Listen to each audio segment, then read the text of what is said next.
All right, the Rams went to Minnesota yesterday, and the Rams trying to take control of the NFC West. The Vikings, the good news was they didn't blow a lead yesterday. The bad news is they never had a lead to blow. The Rams got up 10-0 and held the Vikings off throughout the remainder of the day. Final score 30-23. 4 straight wins for the Rams after that 3-game losing streak that happened after they traded for Von Miller and then acquired Odell Beckham Jr. They get the win. And, Mike, I think this is the hallmark of a team that is destined for potentially big things.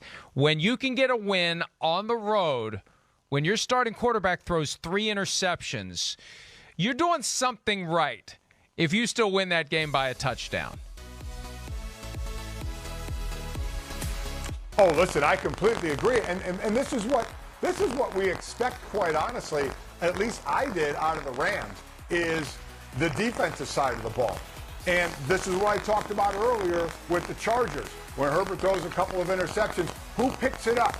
You know, that's when you know you can be a team that can do something going forward and into the postseason. When supposedly one of your best players, and Stafford, we've seen some interceptions out of him, is doing that, how do you pick up the slack? You know, who picks up the slack? And they were able to do it. You know, they were able to pull out a win when your quarterback is throwing interceptions. So to me, that's a sign of a good team. Is not fold the tents, not to say, okay, it's going against us right now, because we know Minnesota on the other side has a very potent offense and could put points on the board. So to me, a lot of this was going to be on the defensive side of the ball for the Rams to stop them, especially when your quarterback's giving the team the other ball and giving them good field position. I mean, that's the thing you got to remember. It's not just a turnover, but that changes field position. So now the defense has a different mentality of, hey, usually it's stop them 3 and out and make them punt. Now it's stop them from being able to kick a field goal or stop them from getting into the end zone because they're already in our territory. So that, to me, ends up being a good sign when your quarterback is having a rough game, but other parts of your team can pick it up. And the Vikings continue that win one, lose one, win a couple, lose a couple, hovering right around 500. They're now 7-8. They've got that Sunday night trip to Green Bay. It's supposed to be cold. Shocker.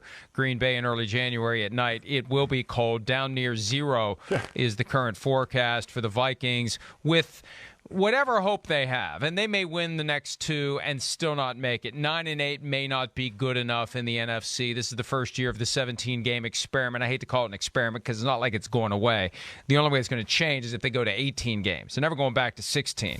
But the Vikings now, I think, basically done, Mike. Look, if you can't show up and have energy out of the gates at home with your backs against the wall, against a team that has shown that it has flaws, and the Vikings are good enough. I mean, if they played that game 10 out of 10 times, the Vikings are good enough to win 3, maybe 4 times in Minnesota against that Rams team. Maybe I'll go 3.5 times out of 10 the Vikings would win. So, you know, they didn't rise to the occasion, and that's something that Justin Jefferson, their star receiver, who ended up breaking the record for the most receiving yards for the first 2 years of anyone's career. He actually broke the record set by Odell Beckham Jr., who was there that day and scored a touchdown against the Vikings. But there's some stuff from Jefferson that they better heed in Minnesota as they're trying to figure out what they're going to do. Guys not have energy in the first half of the game. The offensive play calling, Jefferson kind of complained about that. He said, I only control what I control, but when they're down in the red zone, he wants them to be more aggressive and try to score touchdowns instead of field goals.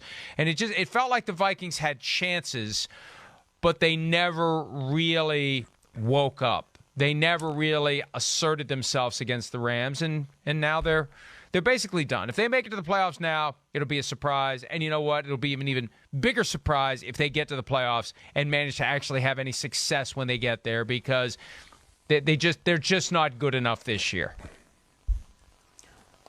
They're inconsistent. Listen, it was a team before this game that had at least a 6-point lead on every team they played against. Now, the Rams led wire to wire here, but they had a lead in every game, and they're basically at 500. They'll end up 1 below or 1 above 500. It's the word of the day that we're using. It's inconsistent. Because, Mike, off the top of your head, can you name me a better team or a better threesome of running back and 2 receivers than Dalvin Cook, Adam Thielen, and Justin Jefferson? Anywhere in the league. you can talk about just two receivers. Maybe you go Tyreek Hill and Travis Kelce as far as the receivers, but throw in a back as well.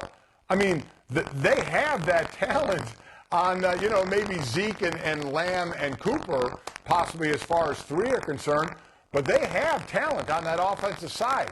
But they're not consistent, whether it's with the passing game at times, the play calling, the running, and the defense certainly at times looks good and at times looks horrific.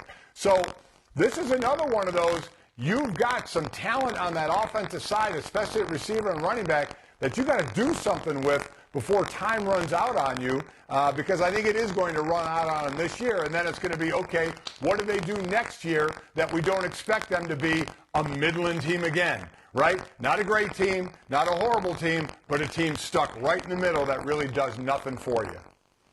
Yeah, just good enough has been good enough for the Wilfs in recent years, although it may not be good enough this year. Mike Zimmer could be out after 8 seasons with the team, and this is the first year that there's that 2-week window opening tomorrow to get a head start to interview assistant coaches from other teams with permission. You've got to have a coaching vacancy to make that happen. And if Minnesota still alive, you're not going to make that move now. They're not going to make that move today. Watch, they're going to make that move today. As I say, there's no way they're going to make that move. But why would you?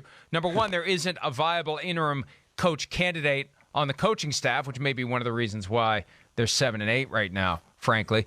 But you're still alive. You can't fold the tents while you're still alive, and you have a trip to Green Bay that if you'd win that game on Sunday night, you could potentially get yourself into the playoffs. So I think their hands are tied. Hi, I'm Mike Tirico, and thanks for watching. Make sure to hit subscribe for the latest news and highlights from NBC Sports.